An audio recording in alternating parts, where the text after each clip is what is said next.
Like, what is ComicsGate fully? Because I tried to like look it up and like look into it a little bit. I got bored with it because that's not really my speed.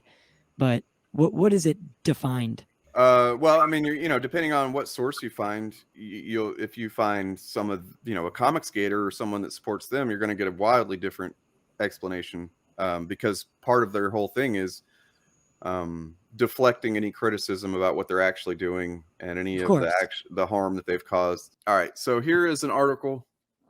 It's actually like a long blog, like several parts, but Great. we're not going to read all of it, obviously. But yeah, I this just need is. the cliff notes. The Um, the the writer's like, what am I getting myself I into mean, here? well, partly this. So I'll try and just use this as my jumping off point to kind of know where to start to explain it in a summary. Okay.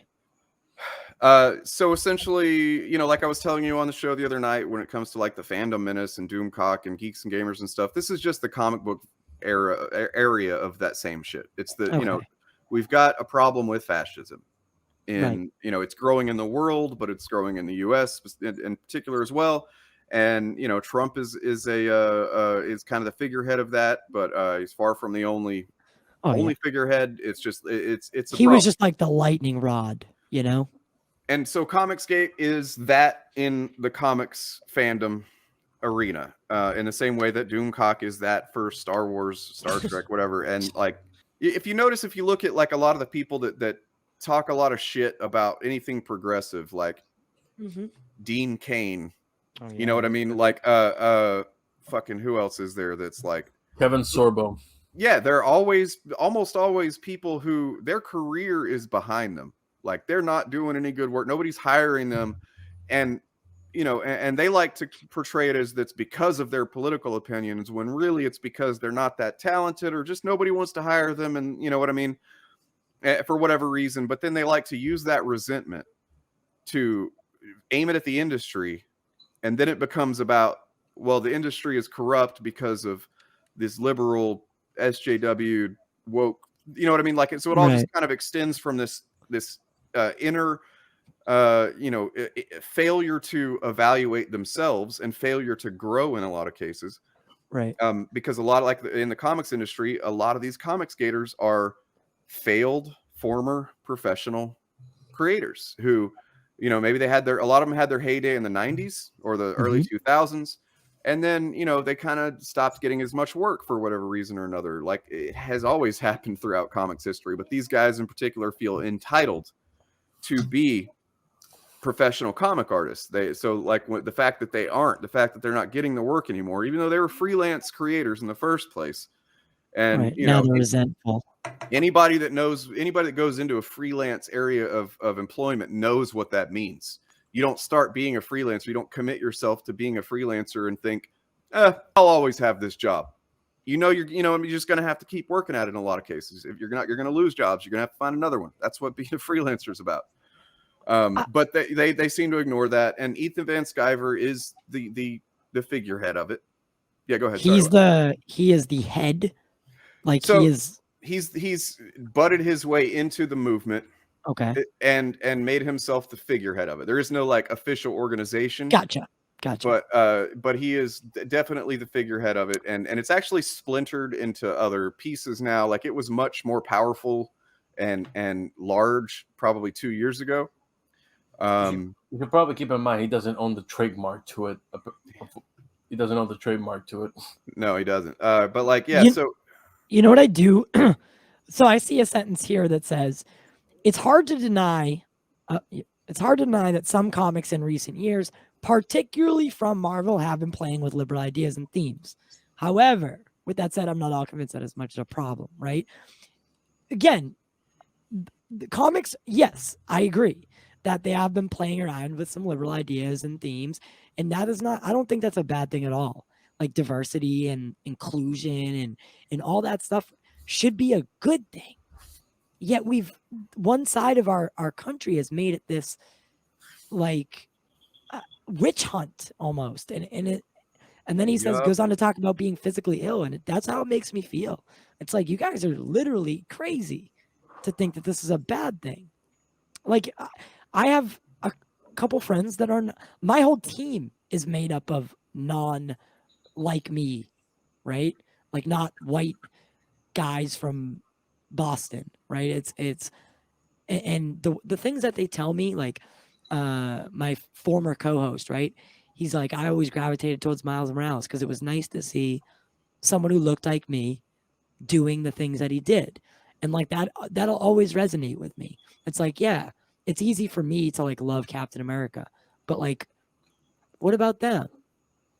Oh, exactly. Yeah. I mean, I had a similar, it was years ago. I was probably like 12, 13 years old. I had a friend that basically looks like you, PR. Um, I don't remember what ethnicity he was specifically, but he was Hispanic, and he was just as much into comics as me.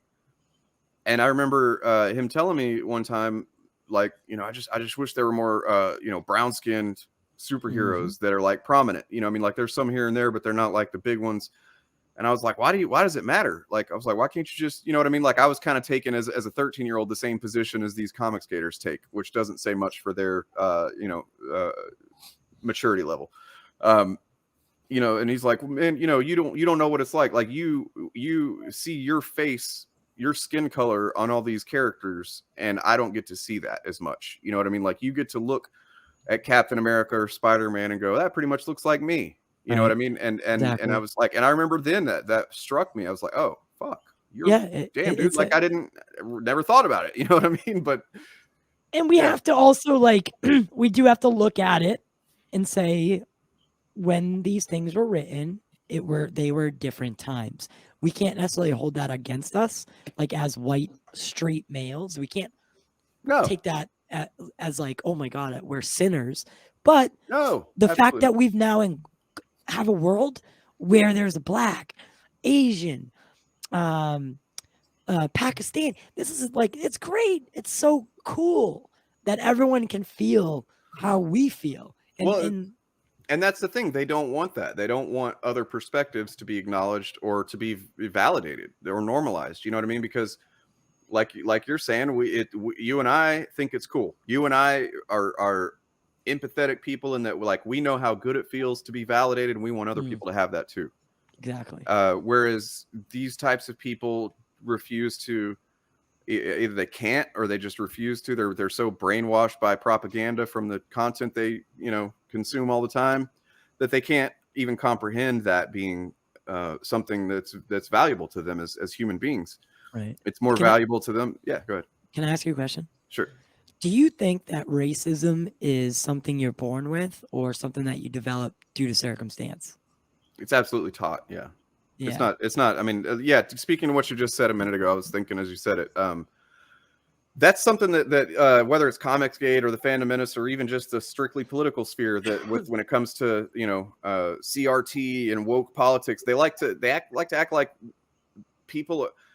I do not feel a fucking stitch guilty for anything as far as like systemic racism. I don't feel personally guilty for slavery or for denying civil rights or anything like that. And that's what they don't understand. It's like they think that by educating ourselves that we're taking on some kind of original sin kind of thing. You know what I mean? Like, well, our souls are stained with this sin of racism now if we accept it as true that these things exist. And it's like, I don't feel guilty about it, and I don't let anybody make me feel guilty about it. I wouldn't, because it's absurd. I didn't have anything to do with it. You know what I mean? Like I acknowledge that I benefit from it. Which I've been talking about lately, as far as like the legal trouble I had when I was younger. I don't think it would have gone very well for me if I was not white. But the fact that we can't acknowledge that, like, there is injustices and a slant, right? Perspectively, and the fact that we're not contributing back into that, I think, is a good thing. And like there are people that upset me that